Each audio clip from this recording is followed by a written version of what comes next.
Assalamualaikum warahmatullahi wabarakatuh. Perkenalkan, nama saya Siti Afia. Saya dari kelas TBI 2E. Di sini saya akan menjawab beberapa pertanyaan dari Ibu dosen Bu Maftuha untuk menyelesaikan tugas UAS mata kuliah Filsafat Islam. Untuk soal yang pertama adalah berikan pendapat Anda tentang pengertian filsafat. Menurut saya, filsafat ini merupakan beberapa pemikiran seorang filosof yang mana para filsuf itu melakukan penelitian ataupun pembuktian tentang berbagai ilmu pengetahuan dan tentang kebenaran yang ada di alam semesta ini. Jadi seorang filosof itu adalah seorang yang mencari adanya kebenaran atau tidak. Kemudian soal yang nomor 2 adalah, menurut Anda aliran filsafat pendidikan yang mana yang cocok atau sesuai diterapkan pada jenjang pendidikan sekolah dasar di Indonesia beserta alasannya. Menurut pendapat saya, aliran filsafat yang cocok digunakan pada jenjang pendidikan dasar di Indonesia itu adalah aliran humanisme. Karena menurut saya penerapan filsafat humanisme pada anak didik di sekolah dasar itu sangat cocok. Kenapa demikian?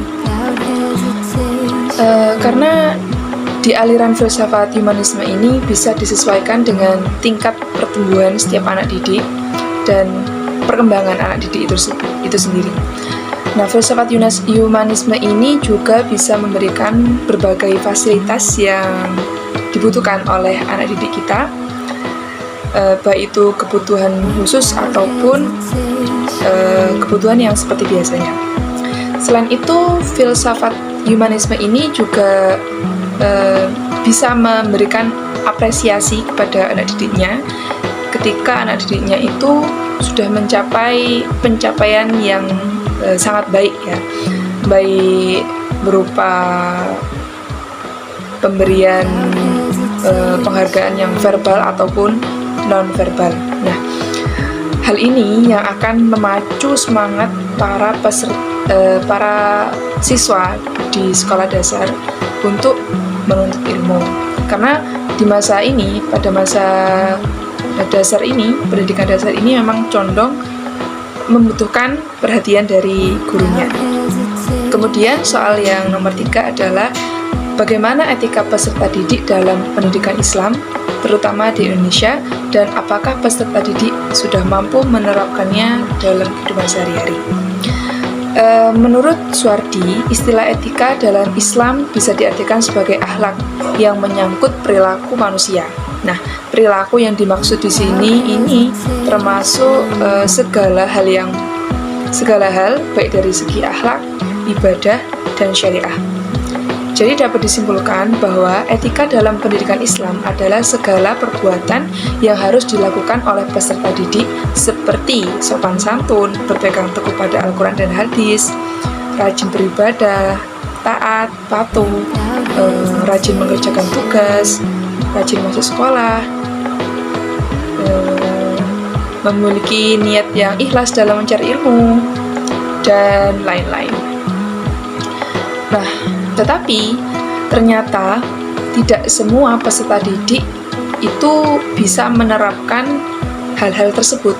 Masih banyak sekali peserta didik yang kurang mampu dalam menerapkan akhlaknya, baik pada guru, orang tua, ataupun dalam mencari ilmu pengetahuan. Hal itu bisa terjadi jika terdapat beberapa faktor, yang mana faktor ini akan mempengaruhi peserta didik tersebut dalam penerapan akhlaknya. Nah, oleh karena itu perlu sekali mengenalkan apa itu etika kepada anak-anak sejak dini. Jadi mereka sejak dini itu sudah harus dikenalkan apa itu yang namanya etika. Nah, perlu juga memberikan peringatan bagi anak didik yang kurang sopan dalam berperilaku. Nah, ketika mereka sudah diberi arahan tapi mereka tidak mengikuti arahnya, maka kita boleh menegurnya, wajib menegurnya, agar mereka itu tidak sampai menjadi kebiasaan seperti itu. Baik, cukup sekian pemaparan dari jawaban-jawaban saya. Kurang lebihnya mohon maaf. Wassalamualaikum warahmatullahi wabarakatuh.